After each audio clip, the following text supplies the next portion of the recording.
brought life into this world at a very interesting time.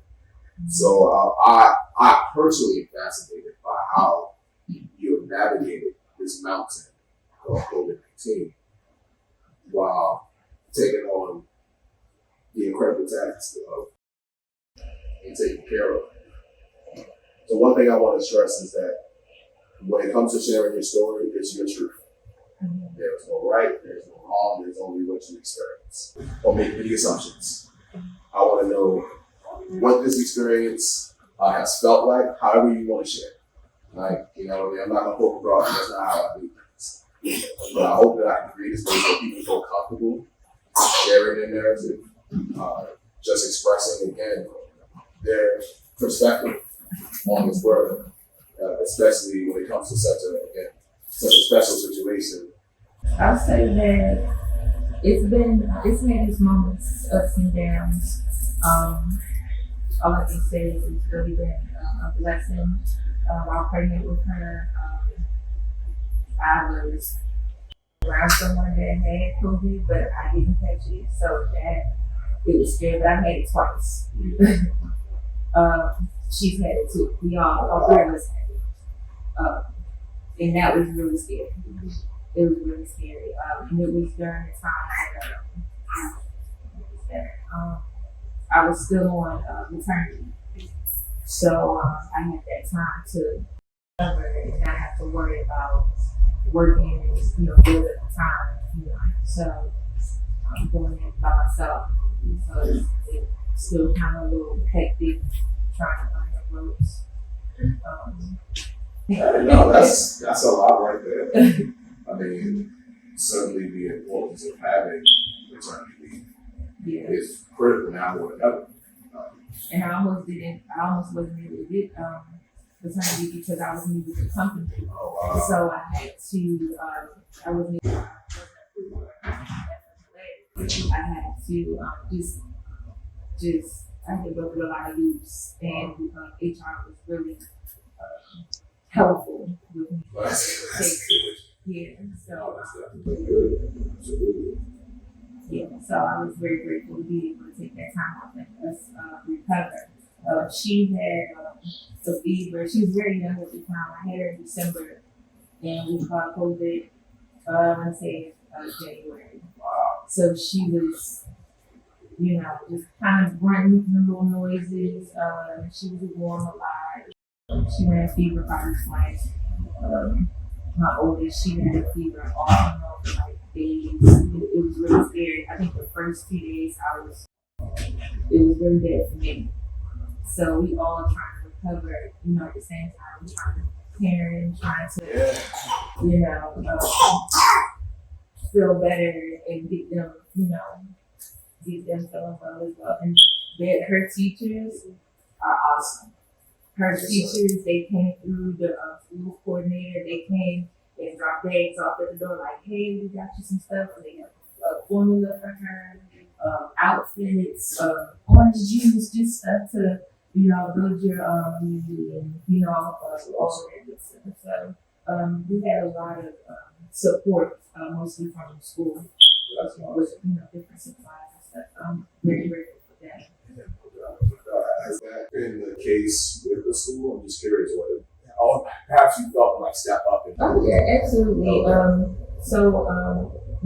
do have that relationship where I can just text them and let them know, like, hey, my daughter has COVID. And they're like, oh no, because at one point they were dropping her off home because of my work schedule.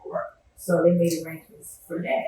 So they usually step up because they like to treat, their students and their parents and stuff like family, so they came through tremendously, and they helped with a lot of stuff. So they have some kind of school is public, public, it's Plainsdale Elementary is right up the street. Okay. So they always come through, whether it's rides from school or if we need anything, toiletries, just anything. If I'm not able to go out and get it, shortage on formula, they go the extra mile. That is awesome, and I hope that your experience has been like that for other parents. at that school, because we know how critical those spaces are, not just for the education they provide our children, but how it's one of the few spots in neighborhoods where you can coalesce people. Everybody's connected to school some way fashion. They work there, the kids go there, whatever the case may be. So to see that so many of those determinants, those critical necessities when it comes to quality life, please help for your children, to have another space that goes extra mile to provide that is, in many cases, more important than ABCs. You know, 1, 2, 3s. You know, and we're realizing that more than ever. So I think it's important to understand certainly the totality of the experience. It's great that the school has stepped up in such a profound way. That also shows that there are things that are lacking. You know, I mean, shortcomings somewhere within our system, within our community. What does that look like? Where are the spaces where you look for assistance, support, resources, assets, but they haven't delivered, or they haven't been to the level of quality that you want for yourself, for your children? I'm curious what that looks like in the space. So I'll start with my story. I was pregnant with her and I caught COVID, as well as my other children. And my 6-year-old, she has a lot of health issues, so she was actually hospitalized for 3 months with COVID. I was not able to see her one time because 3 months, because I had to either stay at the hospital with her, or once I left, I didn't have to back. I'm curious, were either of you introduced to telemedicine, telehealth? Yeah. What was that experience like? Did it feel obviously comparable to your typical interactions with health professionals, or did it seem like a watered down version? Especially with navigating pregnancy and navigating period. You know, I think the interaction with your health professionals seemed very difficult in these moments, and understandably so with the global pandemic. I can understand our access being very restricted. So telehealth was something that did come up through your experience. I'd be interested in what that is like. You think it's stacked up, something that should continue in some form of fashion. I think that it should definitely be an alternative. Some people never say with transportation. I think that it's very vital that you speak with your provider. You know, if you're not able to see the person. When I had COVID, of course, they weren't accepting any sick children. So no one could come to the office, you know, unless you weren't sick, of course, for a time. And when we had COVID, that's how we communicated with our provider. And he was always available. He would contact me personally, you know, and just be like, hey, I see that you know, made an appointment, knowing that we had COVID. All 3 of us, he just wanted to follow up and make sure that everything was good. Even after the video, during the video, of course, it was different, you know, than being physically there in the presence of the body. Whereas though we can, you know, physically, you know, check and look and hear. He's just basically going off of what I was expressing, how we're feeling, everything. However, during the video, he answered questions, he asked questions, and I still felt that he did what he was supposed to do during the video. So I think it should still stick around. It should always be Telehealth went from a luxury to a necessity. Okay, it really kind of highlights a lot of the challenges that you mentioned, transportation being a main transportation access. So now you have a consistent virtual presence that helps to address the accessibility. And it's also good to hear that the doctors are continuing to be attentive, even in that space. I'm sure it's been a big transition for them as well. Those that have not been used to telehealth and now being able to serve their patients in that capacity. So I'm glad it's been a positive experience. I think that bodes well for making healthcare accessible these. I certainly valued the time. And pretty much all my work has gone virtual.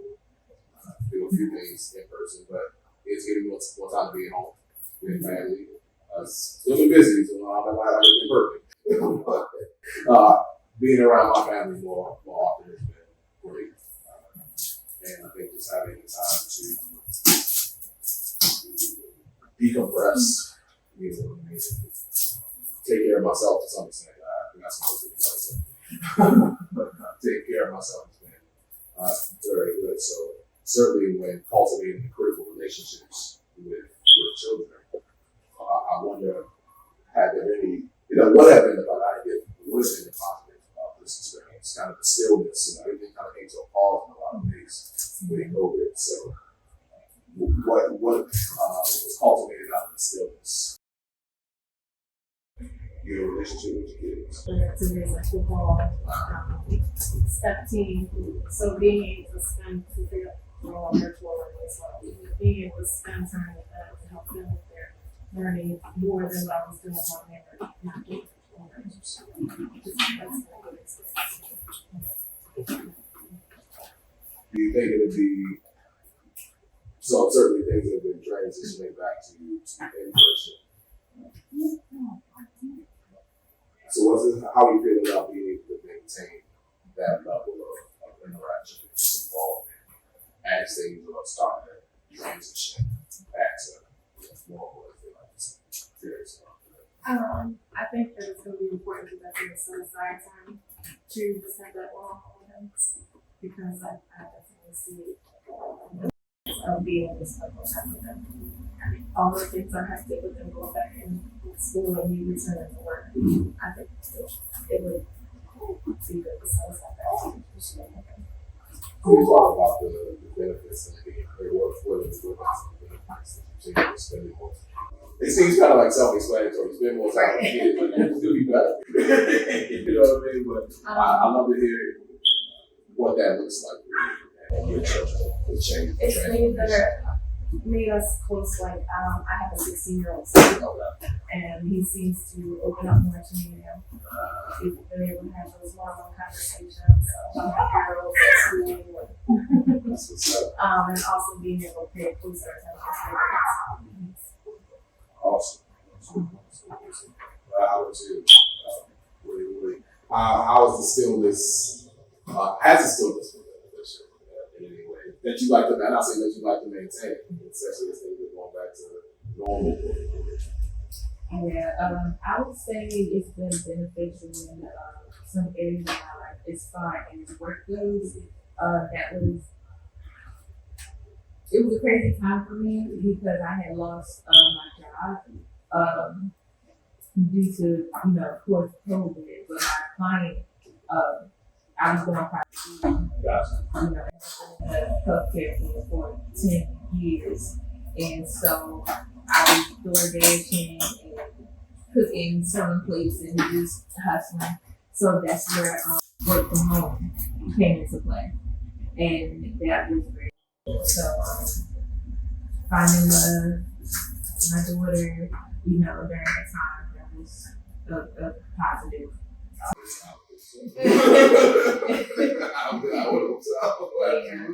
Yeah. So I think that during that time with me, the stillness, basically just watching my daughter grow and just seeing how bright and smart and outgoing and goofy and how much I see myself in her that I didn't see before because I was always on the go.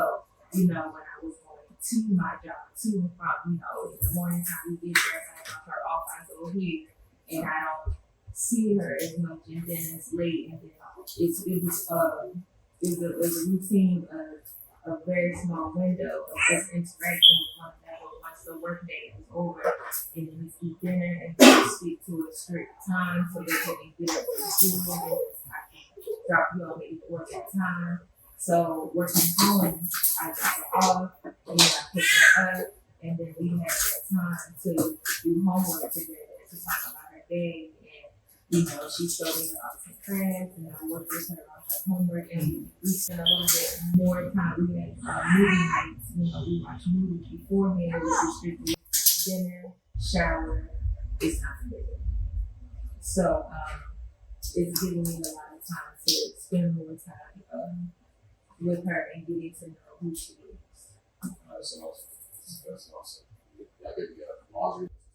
I actually freaked out during the middle of my pregnancy because I was like, I'm pregnant during the pandemic and hearing stories of other women and even a family member down south, I'm originally from the south. She couldn't have anyone in the room with her. Yeah, and her baby had some complications, and because of COVID, she wasn't able to come back after she was released. The baby had to stay there. She wasn't able to visit until the baby was actually released. So I was scared. I was scared that I was going to be here by myself. I was scared that I'm bringing my baby with COVID around. And I'm just like, was this the right decision? I was like, what's going to happen? What if she get COVID? What if my baby die and she get COVID? I'm just like, it'll be my fault because I decided to have a baby during this crazy time. But at the same time, it's like life goes on.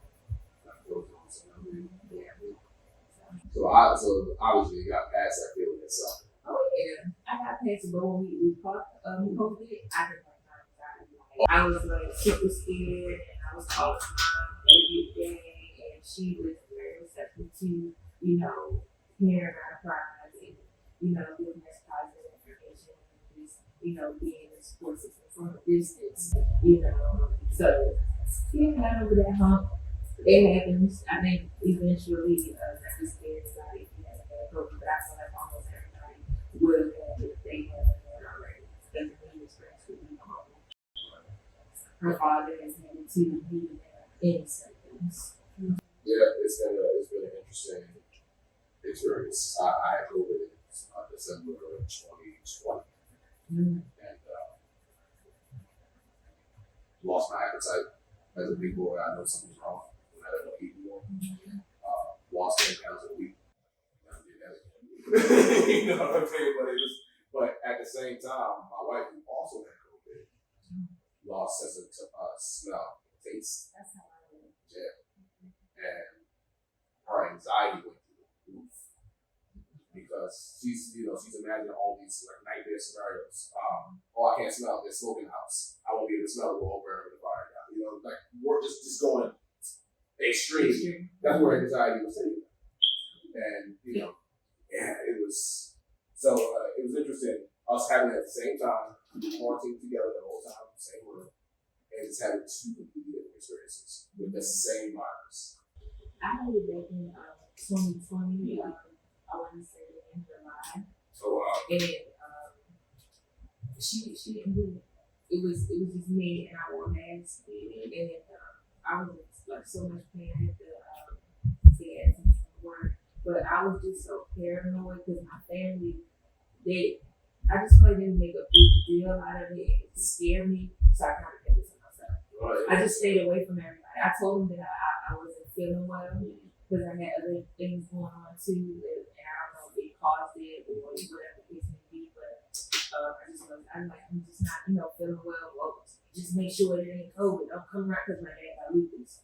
So I couldn't, come around. Even now when I'm over there, we still wear masks over there.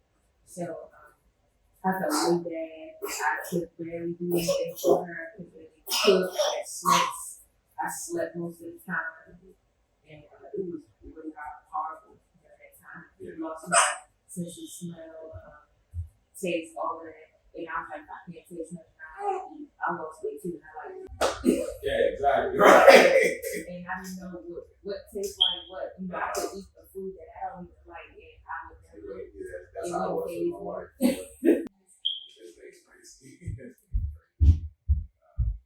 But yeah, okay. Well, I don't want to belabor the point, but thank you both. It's been incredible. Appreciate your openness and your honesty and transparency. We'll learn from this. We'll learn from this. Yes, we'll learn from you too. All right. Yeah. We'll learn from that too.